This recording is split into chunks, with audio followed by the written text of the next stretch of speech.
So thank you so much for being here again today. So my name is Salwa. I am a business coach and a digital marketing specialist.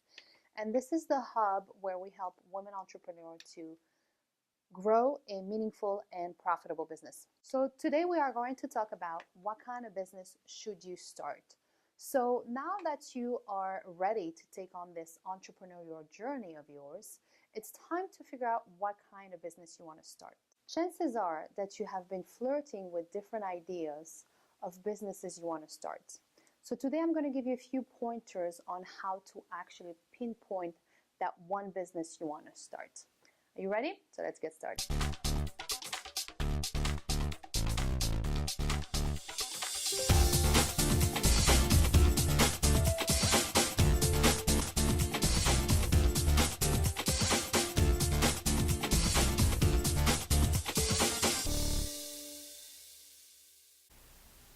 The first thing you want to do is to pick a business you truly love. And why is that important? Because when times are hard, that is the only thing that will keep you going. So pick a business you love. The second thing is to pick a business idea that you are good at.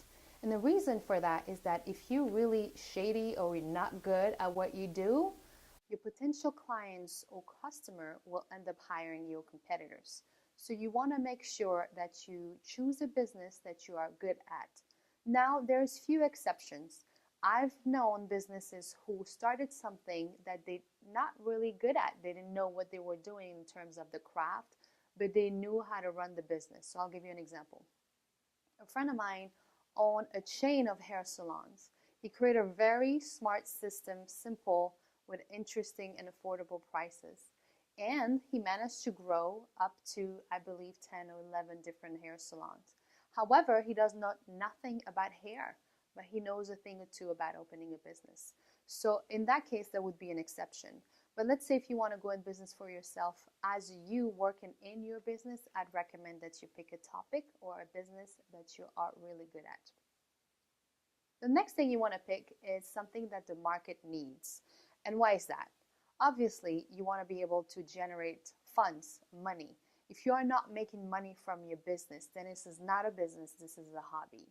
So make sure you do your marketing research to find out what's the demand in your vertical. So that way you'll know that you eventually will generate some income from your business.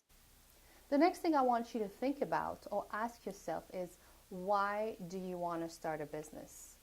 Finding your why is so paramount when you start a business because this is the foundation of having a business. What is your why? Why do you want to open a business? So I'll give you an example. In my case, the reason why I always wanted to be an entrepreneur and always wanted to work for myself is ultimately come down to control. I had a very difficult childhood. Although my parents or my mother did everything she could for me, and I love her dearly, I lacked control in my life. So growing up, that was one of the things that I remind myself that when I get older, I want to be able to have control in my life. I want to be able to control the money I make.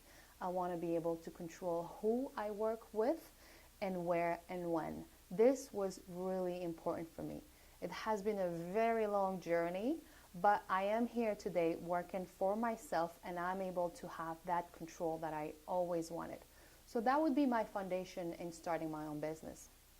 But then again, I also love the impact I make in women around me who are trying to grow a business. And I especially love when I see the transformation from a person who comes and work with me who had no idea what kind of business they want to start. And then suddenly, as we work together, I can see the transformation, I can see the joy because they have clarity and they have a system and they know where they're heading with their business. So that really brings me joy, and that is my why. So I recommend you do the same. Look for your why. Based on the book The E-Myth from Michael Gerbert, 80% of businesses fail during the first 5 years. And after that, with the 20% remaining, another 80% of that fail during the next 5 years. So why is that? Based on his book, it's because people start businesses and they have no idea how many skills and tasks and things there's to do when you run a business. So running a business is not just about your craft and because you love something you want to make it a business.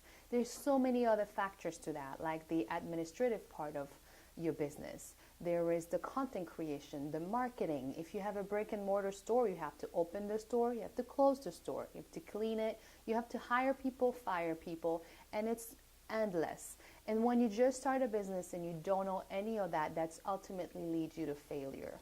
So I highly recommend you read this book. I think it should be recommended for every business out there. And there's a link in the description where you can order your book directly on Amazon. And what if you pick the wrong idea? Well, in my opinion, there's no such a thing as wrong idea for a business. Because if you start a business and you fail, you need to learn from your mistakes, use that understanding and this learning curve to really apply that to your next business venture, or simply to redirect your business wherever you're heading. So I'll give you an example. When I started, my first business was a belly dancing business that I started in New York. It has nothing to do with what I'm doing today. However, I'm able to do videos like this without being shy and very comfortable in front of the camera, and I can speak in front of audiences and I'm very comfortable. And I think that was one of the things that I've learned from my dancing journey. My next business was event planning. And today I'm using that and I host my own event every month called Self-Made Successful Women here in Phoenix. And I've learned that from events. I don't have to hire a whole event crew because I know exactly what to do. And my next business after that was life coaching.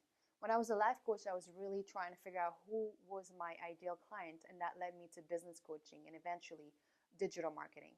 So today, I help women in business to really start, transition, and grow their own business. And I'm able to help them in every step of the way because I took each of these learning curve from every type of business I opened to make me successful in what I'm doing today. So when you start a business and you don't think this is the right business for you, what I highly recommend is to really learn from each of these experiences and implement that into your business or help you change the direction to your business. And my last tip of the day is, should you pick a service-based business or product-based business?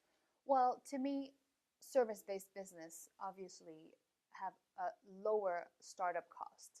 If you pick products, chances are that you will have to buy inventories for products, you have to make the product, you have to ship them, you have to probably offer some sort of insurance for the products, and so on. So that's going to cost you a lot more upfront than if you decide to start with service-based business. And with service-based business, not only you don't have any inventories, but you can sell courses online. There's so many things you can do that can become then passive income. So I hope you like this video. If you have any topics you would like me to share, I'd be happy to do so. Please leave me a comment below. Download my free guide on 7 steps on how to transition from a job you hate to a business you love. And don't forget to subscribe. Until then, have a good day.